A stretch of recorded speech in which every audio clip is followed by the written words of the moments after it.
Nightingale bye Christine हैना, chapter 16। व्यान को ये मानना पड़ा कि ली जार्डन में जिंदगी एज़ेबेल के बगैर आसान थी। अब कोई गुस्से के इजहार नहीं, अब कोई पोशीदा तबसरे नहीं जो सिर्फ कैप्टन बेक की पहुंच में होते थे। अब व्यान को बेमकसद जंगों में हिस्सा लेने के लिए नहीं उकसा रही थी, जो पहले ही हार चुकी थी। फिर भी कभी कभार एज़ेबेल के बगैर घर बहुत खामोश होता था, और इस खामोशी में व्यान खुद को बहुत जोर से सोचते हुए पाती थी, जैसे अभी। वो कई घंटे जाग चुकी थी, बस अपनी बेडरूम की छत को घूमते हुए देख रही थी, सुबह का इंतजार कर रही थी। आखिरकार वो बिस्तर से उठी और नीचे चली गई। उसने अपने लिए अकॉन से बनी कड़वी कॉफी का कप डाला और उसे पिछवाड़े में ले जाकर बैठ गई, वो कुर्सी जिस पर एंटोबान बैठा करता था, यूं के दरख्त की फैलती हुई शाखाओं के नीचे, जहां मुर्गियां सुस्त रवि से मिट्टी में खोद रही थीं। उसके पैसों का बेशतर हिस्सा खत्म हो चुका था, अब उन्हें अपनी मामूली तदरीसी तनख्वाह पर गुजारा करना पड़ेगा। वो ये कैसे करेगी, और अकेले? उसने अपनी कॉफ़ी ख़त्म की, चाहे वो जितनी भी खराब थी। खाली कप वापस लेकर, जो पहले ही गर्म होने वाले घर में, वो कैप्टन बेक के बेडरूम के दरवाजे को खुला देखती है।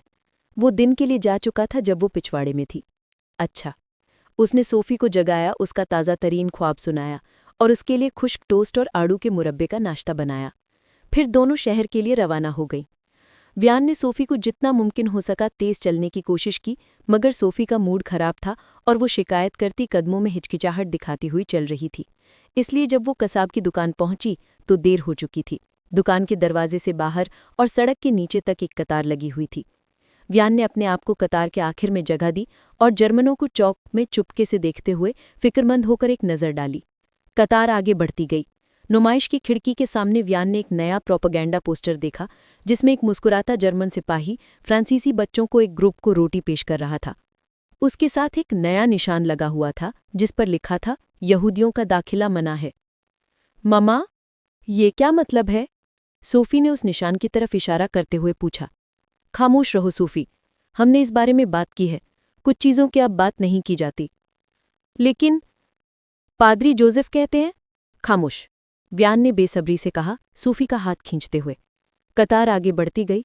व्यान सामने आई और खुद को एक बूढ़ी औरत के सामने पाया, जिसकी खाल ओटमील की रंगत और सख्त की थी। व्यान ने चेहरा बसूर लिया। मैडम फोर्नियर कहाँ हैं? उसने आज के गोश्त के लिए अपना राशन टिकट पेश करते हुए पूछा। उम्मीद थी कि कुछ बचा हुआ होगा। यहूदियों का दाखिला मना है, औरत ने कहा। हमारे पास थोड़ी सी धुली हुई कबूतर है। लेकिन ये फोर्नियर्स की दुकान है। अब नहीं, अब ये मेरी है। क्या तुम धोई हुई कबूतर लोगी या नहीं? व्यान ने धोई हुई कबूतर की छोटी टिंड ली और उसे अपनी बैम्बू की टोकरी में डाल लिया। कुछ नहीं कहते हुए वो सोफ़ी को बाहर ले आई। मुखालिफ कोने पर एक जर्मन पहरेदार बैंक के सामने खड़ा था, फ्रांस के लोगों को याद दिलाते हुए कि बैंक जर्मनों ने कब्जा कर लिया था। मम्मा, सोफ़ी ने रोते हुए कहा, ये गलत है। खामोश, व्यान ने सोफ़ी का हाथ पकड़ा। जैसे ही वो शहर से बाहर और अपने घर के मट्टी वाले सड़क पर चलने लगी, सोफ़ी अपनी नाराज़गी का इजहार करती रही। वो सांसों से बोझ उठाती, सिसकती और बड़बड़ाती रहीं। व्यान ने उन्हें नज़रअंदाज कर दिया।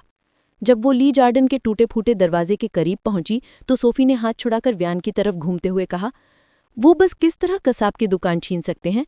टॉन्टे एज़ेबेल कुछ करती? तुम बस डरी हुई हो। और मैं क्या करूं? चौक में जाकर मैडम फोर्नियर से कहूं कि उसकी दुकान वापस दे दी जाए? और वो मेरे साथ क्या करेंगे? तुमने शहर में पोस्टर्स देखे हैं। उन्होंने अपनी आवाज़ धीमी की। वो फ्रांस के लोगों को फांसी दे रहे हैं सोफ़ी, फांसी। लेकिन कोई लेकिन नहीं, ये खतरनाक वक्त है सोफ़ी, तुम्हें ये समझना होगा। सोफ़ी की आंखों में आंसू आ गए। काश पापा यहाँ होते। व्यान ने अपनी बेटी को अपने बाहों में समेट लिया और उसे मजबूती से गले लगा लिया। मेरे लिए भी। वो दोनों एक दूसरे को देर तक गले लगाए रहे, फिर धीरे धीरे अलग हो गए। आज हम अचार बनाएंगे, क्या ख्याल है? ओह, मज़ा आएगा। व्यान इनकार नहीं कर सकी। क्यों न तुम खीरे तोड़ने जाओ, मैं सिरका तैयार करती हूँ। व्यान ने अपनी बेटी को आगे बढ़ते हुए देखा, जो सेब के दरख्तों से बचती हुई बाग की तरफ दौड़ रही थी। जैसे ही वो गायब हुई, व्यान की परेशानी वापस लौट आई। पैसा ना होने की सूरत में वो क्या करेगी? बाग अच्छा पैदावार दे रहा था, तो फल और सब्जियां होंगी, मगर सर्दियों का क्या होगा? सोफ़ी गोश्त, दूध या पनीर के बगैर कैसे तंदुरुस्त रह सकेगी? नए जूते कहाँ से आएंगे? वो कांपते हुए गर्म और बंद किए हुए घर में दाखिल हुई। किचन में उसने काउंटर की धार पकड़ी और सिर झुकाया। मदाम, वो इतनी तेजी से मुड़ी कि तकरीबन अपने कदमों पर गिर पड़ी। वो लिविंग रूम में था, दीवान पर बैठा, उसके करीब तेल का चिराग रोशन था और वो किताब पढ़ रहा था। कैप्टन बैक, उसने उसका नाम धीमे से कहा। वो उसकी तरफ बढ़ी, उसके कांपते हाथ आपस में जुड़ते हुए। तुम्हारी मोटरसाइकिल बाहर नहीं है? आज का दिन बहुत खूबसूरत था। मैंने फैसला किया कि शहर से पैदल चलूंगा। वो उठा। वियान ने देखा कि उसने हाल ही में अपने बाल कटवाए हैं और आज सुबह शेविंग करते हुए खुद को चोट लगा ली थी। उसके मध्यम गाल पर एक छोटा सा सुर्ख निशान था। तुम परेशान लगती हो, शायद इसलिए कि तुम्हारी बहन के जाने के बाद तुम्हें नींद नहीं आ रही है। वो उसे हैरत से देखने लगी। मैं तुम्हें अंधेरे में चलते हुए सुनता हूँ। तुम भी जागते हो? उसने बेवकूफ़ी से कहा। मुझे भी अक्सर नींद नहीं आती। मैं अपनी बीवी और बच्चों के बारे में सोचता हूँ। मेरा बेटा बहुत छोटा है। मैं सोचता हूँ कि आया वो मुझे पहचानेगा। मैं भी एंटवान के बारे में यही सोचती हूँ। उसने ये बात कहकर खुद को हैरानकुन हद तक खोल दिया। उसे मालूम था कि उसे इस दुश्मन मर्द के साथ इतनी खुली बात नहीं करनी चाहिए थी, मगर अभी वो इतनी थकी और खौफजदा थी कि मजबूत बनना मुमकिन नहीं था। बेक ने उसे घूरकर देखा और उसकी आंखों में वो नुकसान था जो दोनों के दरमियान मुश्तरक था। दोनों अपने प्यारों से बहुत दूर थे और इसलिए वे दोनों ज्यादा तन्हा थे। खैर, मैं तुम्हारे दिन में मुदाखलत नहीं करना चाहता, लेकिन मेरे पास तुम्हारे लिए कुछ खबरें हैं। बहुत तहकीक के बाद मैंने दरियाफ्त किया कि तुम्हारा शौहर जर्मनी के एक ऑफ फ्लैग में है। मेरा एक दोस्त वहाँ पहलेदार है। तुम्हारा शौहर एक अफसर है। क्या तुम्हें ये मालूम था? कोई शक नहीं कि वो जंग के मैदान में बहादुरी से लड़ा होगा। तुमने अंटवान को ढूंढ लिया? वो जिंदा है? उसने मचिलकर एक चिमटा हुआ गंदा लिफाफा निकाला। ये एक खत है जो उसने तुम्हारे लिए लिखा है, और अब तुम उसे केयर पैकेजेस भेज सकती हो, जो मुझे यकीन है कि उसे बेहद खुश देगा। ओह मेरे खुदा! उसके पैरों तले जमीन खिसक गई। वो उसे पकड़कर सहारा देकर दीवान के पास ले आया। जैसे ही वो सीट पर गिर गई, उसकी आंखों में आंसू भर आए। ये कितनी मेहरबान बात है, वो सरगोशी करते हुए कह रही थी और खत को अपने सीने से लगा रही थी। मेरे दोस्त ने ये खत मुझे पहुंचाया। अब से माजरत, तुम सिर्फ पोस्टकार्ड्स पर ही खितो कताबत करोगी। वो मुस्कुराकर उसे देख रहा था और वियान को एक अजीब सा एहसास हो रहा था कि उसे उन लंबे खतों के बारे में मालूम है जो वो रात को अपने दिमाग में तैयार करती थी। मर्सी, उसने कहा, और उम्मीद की कि ये इतना छोटा लफ्ज ना होता। ओरोवार मदाम, उसने कहा, फिर अपनी एड़ी मोड़ी और उसे अकेला छोड़ दिया। गंदा और मचला हुआ खत उसके हाथ में कांप रहा था। उसके नाम के हुरूफ धुंधले हो गए और वो खोलते हुए डांस करने लगे। वियान, मेरी अजीज, सबसे पहले मेरे बारे में फिक्र न करो। मैं महफूज हूँ और मुझे अच्छा खाना मिल रहा है। मैं किसी चोट के बगैर हूँ। सच में मेरे में कोई गोली का निशान नहीं है। बैरक में मुझे खुशकिस्मती से ऊपर वाली बेड मिली है और ये इतने मर्दों के बीच में कुछ प्राइवेसी देती है। एक छोटी सी खिड़की से मैं रात को चांद और न्यूरमबर्ग के मीनार देख सकता हूँ। लेकिन ये चांद ही है जो मुझे तुम्हारी याद दिलाता है। हमारा खाना हमारे लिए काफ़ी है। मैं आटे के छोटे छोटे गोले और आलू के टुकड़ों से मानूस हो चुका हूँ। जब मैं घर आऊँगा तो तुम्हारी पकाई हुई खाने का शिद्दत से इंतज़ार करता हूँ। मैं हमेशा इसका सपना देखता हूँ, और तुम्हारा और सोफ़ी का, हमेशा। मेहरबानी करके मेरी अजीज़, फिक्र न करो, बस मजबूत रहो, और जब वक्त आए तो मैं इस कैद से बाहर आ सकूंगा तो तुम मेरे लिए वहाँ रहना। तुम मेरी तारीकी में रोशनी हो और मेरे पैरों के नीचे ज़मीन। तुम्हारी वजह से मैं जिंदा रह सकता हूँ। मैं उम्मीद करता हूँ कि तुम मेरे अंदर ताकत ढूंढ पाओगी वी, कि मेरी वजह से तुम एक रास्ता ढूंढ पाओगी तो तुम्हें मजबूत बनाए। आज रात मेरी बेटी को मजबूती से गले लगाना और उसे बताना कि कहीं दूर उसका पापा उसे याद कर रहा है, और उसे बताना कि मैं वापस आऊँगा। मैं तुमसे मोहब्बत करता हूँ वी। बस रेड क्रॉस पैकेजेस पहुंचा रहा है। अगर तुम मेरे शिकार के दस्ताने भेज सको तो मैं बहुत खुश होऊंगा। यहाँ की सर्दियाँ बहुत सख्त हैं। वियान ने खत खत्म किया और फौरन उसे दोबारा पढ़ना शुरू कर दिया। बिल्कुल एक हफ्ता बाद जब इज़ाबेल पेरिस पहुंची, उसे दूसरे लोगों से मिलना था जो फ्रांस के आज़ाद होने के लिए अपने जोश का इजहार करती थी। और जब वो जर्द रंग के चेहरे वाले पेरिसियों और अच्छे खाने वाले जर्मनों के दरमियान एक नामालूम मंजिल की तरफ चल रही थी तो वो बेचैन थी। उसने आज सुबह एक नीले रंग की रेजिन वाली ड्रेस पहनी थी जिसके साथ स्याह बेल्ट था। उसने रात को अपने बाल सेट किए थे और आज सुबह उन्हें बिल्कुल ठीक अंदाज में कंघी करके चमकते हुए लहर में ढाले और चेहरे से पीछे पिन लगा लिए थे। उसने कोई मेकअप नहीं किया था। एक पुरानी कॉन्वेंट स्कूल की नीली बैरेट और सफ़ेद दस्ताने उसके लिबास को मुकम्मल कर रहे थे। मैं एक अदाकारा हूँ और ये एक किरदार है, उसने सोचा जब वो सड़क पर चल रही थी। मैं एक स्कूल की लड़की हूँ जो एक लड़के से मिलने के लिए छुप कर निकली है। ये वो कहानी थी जिसका उसने फैसला किया था और उसी के मुताबिक लिबास भी पहना था। वो यकीन से कह सकती थी कि अगर पूछा जाए तो वो एक जर्मन को यकीन दिलाने में कामयाब हो सकती है। तमाम बंद की हुई सड़कों के बावजूद उसे अपनी मंजिल तक पहुंचने में तवक्को से ज्यादा वक्त लगा, लेकिन आखिरकार वो एक रुकावट के इर्द गिर्द मुड़ी और सैंट जर्मन बोलेवार्ड पर आ गई। वो एक स्ट्रीट लैंप के नीचे खड़ी हो गई। उसके पीछे ट्रैफिक बोलेवार्ड पर आहिस्ता चल रही थी, हारन बजाते हुए, मोटर्स गड़गड़ाते हुए, घोड़ों की टापें घटते हुए और बाइक की घंटियां बजती हुई। इतने शोर के बावजूद ये एक वक्त की जिंदा स्ट्रीट अब अपने रंग और जिंदगी से खाली महसूस हो रही थी। एक पुलिस की गाड़ी उसके करीब आकर रुकी और एक जेंडरमी ने गाड़ी से बाहर कदम रखा। उसका टोपा कंधों पर लिपटा हुआ था। उसके हाथ में एक सफ़ेद छड़ी थी। क्या तुम्हें लगता है कि मुझे आज छतरी की जरूरत होगी? इजाबेल हड़बड़ाकर दौड़ गई। एक छोटा सा आवाज निकाला। वो पुलिस वाले पर इतनी तवज्जो दे रही थी, वो अब सड़क पार कर रहा था, एक कैफे से बाहर आती हुई औरत की तरफ बढ़ रहा था कि उसने अपने मिशन को भुला दिया था। मुझे लगता है कि सूरज चमकता रहेगा, उसने कहा। मर्द ने उसके ऊपर बाजू को पकड़ा। उसके लिए और कोई लफ्ज़ नहीं था। हकीकत में उसका कब्जा सख्त था और उसे अचानक खाली सड़क पर ले आया। ये अजीब बात थी कि एक पुलिस की गाड़ी कैसे पैरिसियों को गायब कर देती है। कोई भी गिरफ्तारी देखने के लिए नहीं रुक रहा था, ना तो इसका गवाह बनने के लिए, ना मदद करने के लिए। इसाबेल ने उसके साथ चलते हुए कोशिश की कि मर्द को देख सके, मगर वो दोनों बहुत तेज चल रहे थे। उसने उसके बूट्स देखे जो जल्दी से फुटपाथ पर छलक रहे थे। पुरानी चमड़े के थे, फटे हुए तस्मे और बाएं पांव की उंगली के सिरे पर एक छोटा सा सुराख था जो स्कफ मार्क की वजह से था। आंखें बंद कर लो, उसने कहा जब वो सड़क पार कर रहे थे। क्यों? बस कर लो। वो ऐसी नहीं थी जो अंधेरे में आंखें बंद करके हुक्म की पैरवी करती। ये एक बात हो सकती थी जो वो दूसरे हालातों में कहती, मगर वो इसमें इतनी शिद्दत से हिस्सा लेना चाहती थी कि उसने जो कहा था वो किया। उसने अपनी आंखें बंद की और उसके साथ चलते हुए एक या दो बार अपने पैरों पर ठोकर खाई।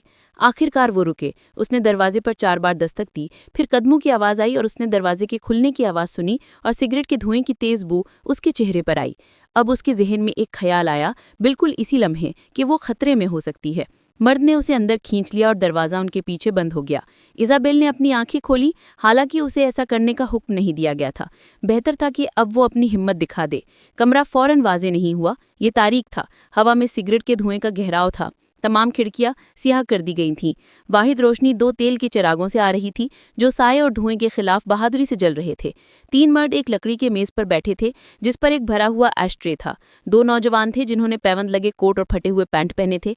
उनके दरमियान एक कलमी पतला बूढ़ा आदमी जिसके पास मोम वाले सफ़ेद बालों वाली मूंछें थीं, जिसे इजाबेल ने पहचान लिया था। पिछली दीवार के पास वो औरत खड़ी थी जो इजाबेल की राब्ता थी। वो पूरी तरह से स्याह लिबास में मलबूस थी, जैसे एक बेवा, और सिगरेट पी रही थी। मुस्यर लेवी, क्या आप हैं? इजाबेल ने बूढ़े आदमी से पूछा। उसने अपना फटा हुआ बैरेट अपने चमकते गंजे सर से उतारा और उसे अपने हाथों में पकड़ा। इजाबेल रुसिग्नल, क्या तुम इस औरत को जानते हो? एक मर्द ने पूछा। मैं इसके वालिद की किताबों की दुकान का मामूली गाहक था। मैंने आखिर में सुना था कि वो बेकाबू, गैर इंजबाती और दिलकश थी। कितने स्कूलों ने तुम्हें निकाल दिया था इजाबेल? एक ज़्यादा नहीं, मेरे वालिद कहते हैं, मगर अब इस बात का क्या फ़ायदा कि दूसरे एम्बेसडर के बेटे को किसी दावत में कहाँ बिठाया जाए। इजाबेल ने कहा, मैं अभी भी दिलकश हूँ और अभी भी बेतकल्लुफ़। एक जल्दबाजी दिमाग और बेसोचे समझे अल्फाज यहाँ कमरे में मौजूद हर किसी की जान ले सकते हैं, उसने एहतियात से कहा। इजाबेल फौरन अपनी गलती समझ गई। उसने सर हिलाया। तुम बहुत जवान हो, पीछे खड़ी औरत ने धुएं का मरगोला छोड़ते हुए कहा। अब नहीं, इजाबेल ने कहा। आज मैंने खुद को जवान दिखाने के लिए लिबास पहना था। मुझे लगता है कि ये फ़ायदे की बात है। कौन शक करेगा कि एक 19 साला लड़की कुछ गैर कानूनी करेगी? और तुम इन सब में से ये जानना चाहिए कि एक औरत वो सब कुछ कर सकती है जो एक मर्द कर सकता है। मुस्यर लेवी अपने कुर्सी पर पीछे झुककर उसे गौर से देखने लगे। एक दोस्त ने तुम्हारी बहुत तारीफ की है, हेनरी। वो हमें बताता है कि तुम महीनों से हमारे पैम्फलेट्स तकसीम कर रही हो, और अनूप कहती है कि तुम कल बहुत साबित कदम थी। इजाबेल ने उस औरत अनूप को देखा जिसने जवाबन सर हिलाया। मैं अपनी वजह के लिए कुछ भी करने को तैयार हूँ, इजाबेल ने कहा। उसका सीना बेचैनी से भरा हुआ था। उसे कभी ये ख्याल नहीं आया था कि वो इतनी दूर आकर इन लोगों के इस नेटवर्क में दाखिल होने से इनकार कर दी जाएगी जिनकी वजह उसकी अपनी वजह थी। आखिरकार मुस्यर लेवी ने कहा, तुम्हें झूठे कागजात की ज़रूरत होगी, एक नई शिनाख्त। हम तुम्हारे लिए वो ले आएंगे, लेकिन इसमें कुछ वक्त लगेगा। इजाबेल ने तेज सांस भरा। उसे कबूल कर लिया गया था। कमरे में एक तकदीर का एहसास भर गया। अब वो ऐसा कुछ करेगी जो अहम हो। फिलहाल नाजी इतने मगरूर है कि वो नहीं मानते कि उनके खिलाफ किसी किस्म की मज़ाहमत कामयाब हो सकती है, लेवी ने कहा। लेकिन वो देखेंगे और फिर हम सब के लिए खतरा बढ़ जाएगा। तुम्हें किसी को भी हमारी तंजीम के बारे में नहीं बताना, किसी को भी, और इसमें तुम्हारा ख़ानदान भी शामिल है। ये उनकी हिफाजत और तुम्हारी अपनी हिफाजत के लिए है। इज़ाबेल के लिए अपनी सरगर्मियां छुपाना आसान होगा। किसी को ख़ास तौर पर इस बात की परवाह नहीं थी कि वो कहाँ जाती थी या क्या करती थी। हाँ, उसने कहा। तो फिर मुझे क्या करना होगा? अनूक दीवार से हटकर कमरे में आई और फर्श पर पड़े दहशतगर्दी के कागजों के ढेर को कदमों के नीचे से पार कर गई। इज़ाबेल वाज़े तौर पर सुर्खी नहीं देख सकी। ये हैम्बर्ग और बर्लिन पर RAF की बमबारी के बारे में कुछ था। उसने अपनी जेब से छोटा सा पैकेट निकाला जो ताश के पत्ते के साइज के करीब था, खस्ता टैन रंग की कागज में लिपटा हुआ और रस्सी से बंधा हुआ था। तुम ये पैकेट आम्बुआस के पुराने इलाके में तबाक के पास पहुंचा दो, जो चैटो के नीचे है। ये कल शाम 4 बजे से पहले पहुंचना जरूरी है। उसने इज़ाबेल को पैकेट और एक फटे हुए 5 फ्रैंक के नोट का आधा हिस्सा दिया। उसे नोट पेश करो। अगर वो तुम्हें दूसरा आधा दिखाए तो पैकेट दे देना। फिर वहां से चली जाना, पीछे मत देखना, उससे बात मत करना। जब उसने पैकेट और नोट लिया तो उसने पीछे दरवाजे पर एक तेज छोटी सी दस्तक सुनी। कमरे में फौरन कशीदगी बढ़ गई। नजरों का तबादला हुआ। इज़ाबेल को अचानक याद आया कि यह खतरनाक काम है। हो सकता है कि दरवाजे की दूसरी तरफ पुलिस वाला हो या नाजी। 3 दस्तकें मजीद हुईं। मुसियर लेवी ने पुरसुकून अंदाज में सर हिलाया। दरवाज़ा खुला और एक मोटा आदमी अंदर आया जिसका सर अंडे की शक्ल का था और चेहरा उम्र के दागों से भरा हुआ था। मैंने उसे घूमता हुआ पाया, बूढ़े आदमी ने कहा, जब वो एक तरफ हटा और एक RAF पायलट को जाहिर किया जो अभी तक अपनी फ्लाइट सूट में था। मॉन ड्यू, इज़ाबेल सरगोशी की। अनूक ने मग़मूम अंदाज में सर हिलाया। वो हर जगह है, अनूक ने ज़ेरे लब कहा। आसमानों से गिर रहे हैं। उसने मजाक के तौर पर सख्त मुस्कुराहट दी। फरार, जर्मनी जेलों से बचकर आने वाले, गिराए गए हवाई जहाज़ का अमला। इज़ाबेल ने हवाई जहाज़ के अमले को घूरा। हर कोई जानता था कि ब्रिटानिया हवाई जहाज़ के अमले की मदद करने की सज़ा क्या है। ये पूरे शहर में बिलबोर्ड्स पर ऐलान किया गया था, कैद या मौत। इसे कुछ कपड़े ले आओ, लेवी ने कहा। बूढ़े आदमी ने हवाई जहाज़ के अमले की तरफ मुड़कर बात करनी शुरू की। जाहिर है कि हवाई जहाज़ के अमले को फ्रांसीसी ज़बान नहीं आती थी। वो तुम्हारे लिए कुछ कपड़े ले आएंगे, इज़ाबेल ने कहा। कमरा खामोश हो गया। उसने महसूस किया कि सब उसकी तरफ देख रहे हैं। तुम अंग्रेज़ी बोलती हो? अनूक ने धीरे से कहा। यानी काफ़ी अच्छा। 2 साल स्विस फनी स्कूल में गुजारे। एक और खामोशी छा गई। फिर लेवी ने कहा, पायलट को बता दो कि हम उसे छुपाने का इंतज़ाम कर लेंगे जब तक हम उसके लिए फ्रांस से निकलने का कोई तरीका नहीं ढूंढ लेते। क्या तुम ये कर सकते हो? इज़ाबेल ने कहा। अभी नहीं, अनूक ने कहा। इसे ये मत बताना ज़ाहिर है, बस इसे बता दो कि हम इसके साथ हैं और वो महफूज है निस्बतन, और इसे जो कहा जाए वो करे। इज़ाबेल हवाई जहाज़ के अमले के पास गई। जैसे ही वो उसके करीब पहुंची, उसने उसके चेहरे पर खरोंचे और उसके फ्लाइट सूट की आस्तीन के फटे हुए हिस्से को देखा। उसे तकरीबन यकीन था कि उसके बालों की लाइन पर सूखा हुआ खून था और उसने सोचा, इसने जर्मनी पर बम गिराए। हम में से सब गैर फ़ाल नहीं है, उसने नौजवान आदमी से कहा। तुम अंग्रेज़ी बोलती हो? उसने कहा। खुदा का शुक्र, मेरा हवाई जहाज़ 4 दिन पहले गिर गया था। मैं तब से अंधेरे कोने में छुप रहा हूँ। मुझे नहीं पता था कि कहाँ जाना है जब तक कि ये आदमी मुझे पकड़कर यहाँ नहीं ले आया। तुम मेरी मदद करोगी? उसने सर हिलाया। कैसे? क्या तुम मुझे वापस घर भेज सकती हो? मेरे पास जवाबात नहीं हैं, बस जो वो तुमसे कहे वो करो। और मुसिए? जी मदाम, वो अपनी जानें खतरे में डालकर तुम्हारी मदद कर रहे हैं। क्या तुम्हें ये समझ में आ रहा है? उसने सर हिलाया। इज़ाबेल अपने नए साथियों की तरफ मुड़ी। इसे समझ आ गया है और वो जैसा तुम कहते हो वैसा करेगा। शुक्रिया इज़ाबेल, लेवी ने कहा। तुम वापस आम्बुआस से आने के बाद हम तुमसे कहाँ राब्ता करें? जैसे ही इज़ाबेल ने ये सवाल सुना, उसके जहन में एक ऐसा जवाब आया जो उसे खुद हैरानकुन लगा। किताबों की दुकान, उसने पुख्ता लहजे में कहा। मैं इसे दोबारा खोलने जा रही हूँ। लेवी ने उसे अजीब अंदाज में देखा। तुम्हारे वालिद इस बारे में क्या कहेंगे? मुझे लगता है कि उन्होंने इसे बंद कर दिया था जब नाज़ियों ने उन्हें बताया था कि क्या बेचना है। मेरे वालिद नाज़ियों के लिए काम करते हैं, उसने तल्ख लहजे में कहा। उनकी राय ज़्यादा अहम नहीं है। उन्होंने मुझे नौकरी ढूंढने को कहा था। ये मेरी नौकरी होगी। मैं तुम सब के लिए किसी भी वक्त दस्तयाब होंगी। ये बेहतरीन हल है, लेवी ने कहा, हालांकि ऐसा लगता था कि वो इससे इत्तेफाक नहीं कर रहा था। बहुत अच्छा। फिर अनूक तुम्हें नए कागजात लेकर आएगी जब हम तुम्हारी शनाख्ती कार्ड बनाने का इंतजाम कर लेंगे। हमें तुम्हारी तस्वीर की ज़रूरत होगी। उसकी नज़र तंग हो गई। और इज़ाबेल, मुझे बुजुर्ग बनने दो और एक लम्हे के लिए तुम्हें याद दिलाता हूँ कि जो नौजवान लड़की हर वक्त जल्दी करने की आदी है, अब ऐसा कुछ नहीं हो सकता। तुम जानती हो कि मैं तुम्हारे वालिद का दोस्त हूँ, या था, जब तक कि उन्होंने अपने असली रंग नहीं दिखाए, और मैंने तुम्हारे बारे में सालों तक कहानियाँ सुनी हैं। अब वक्त है कि तुम बालिग हो जाओ और जो कहा जाए वो करो, हमेशा, बगैर किसी इस्तिस्ना के। ये तुम्हारी और हमारी हिफाजत के लिए है। इज़ाबेल को शर्मिंदगी हुई कि उसे ये सब कुछ कहना पड़ा, और वो भी सबके सामने। जी हाँ, और अगर तुम पकड़ी गई, अनूख ने कहा, तो ये एक औरत के तौर पर होगा। क्या तुम समझती हो? उनके हमारे लिए ख़ास, नाखुशगवार तरीके हैं। इज़ाबेल ने गहरी सांस ली। उसने सोचा था, मुख्तसरन, कैद और सज़ाए मौत के बारे में। ये वो चीज़ थी जिसका उसने कभी तसव्वुर भी नहीं किया था। अलबत्ता उसे ये सोचना चाहिए था। जो हम सब एक दूसरे से तवक्को करते हैं, या कम से कम उम्मीद करते हैं, वो है 2 दिन। 2 दिन? अगर तुम पकड़ी गई और पूछगछ की गई, तो 2 दिन तक कुछ ना कहने की कोशिश करना। ये हमें गायब होने का वक्त देगा। 2 दिन, इज़ाबेल ने कहा, ये इतना लंबा नहीं है। तुम बहुत जवान हो, अनूक ने कहा, अब्रू चढ़ाते हुए। गुज़िश्ता 6 दिनों में इज़ाबेल ने पेरिस से बाहर 4 बार सफ़र किया था। वो आम्बोआज, ब्लुआ और लियोन में पैकेट्स पहुंचा चुकी थी। वो अपने वालिद के अपार्टमेंट से ज़्यादा ट्रेन स्टेशनों में वक्त गुजार चुकी थी, जो दोनों के लिए मुनासिब इंतज़ाम था। जब तक वो दिन में खाने की कतारों में खड़ी रहती और कर्फ्यू से पहले वापस आ जाती, उसके वालिद को कोई परवाह नहीं थी कि वो क्या करती। अब वो दोबारा पेरिस वापस आ चुकी थी और अपने मंसूबे के अगले मरहले को आगे बढ़ाने के लिए तैयार थी। तुम किताबों की दुकान दोबारा नहीं खोलोगी। इज़ाबेल घूमकर अपने वालिद को देखने लगी। वो स्याह खिड़की के करीब खड़ा था। मध्यम रोशनी में अपार्टमेंट सस्ती अय्याशी का मंजर पेश कर रहा था, जो नस्लों से जमा किए गए नफीस नवादरात से सजा हुआ था। दीवारों पर भारी सुनहरे फ्रेमों में अच्छे फनों की तस्वीरें लगी थीं, कुछ गायब थीं और उनकी जगह स्याह साए दीवार पर लटक रहे थे। शायद पापा ने उन्हें बेच दिया था। और अगर ब्लैकआउट की शेड्स हटा दी जा सकें, तो बालकनी के पास एफिल टावर का दिलफरेब नज़ारा दिखाई देता। अब पापा उसी तारीख खिड़की के पास खड़े थे, जहां से उसे ये दिख रहा था कि ओलेंस आ रहा है या जा रहा है। उनके सामने एक लाल रंग की बोट आई भी थी। उन्हें जाहिर है फसल से आई हुई नई घंटियां पसंद थी। तुमने मुझे नौकरी ढूंढने को कहा था, उसने जिद्दी लहजे में कहा।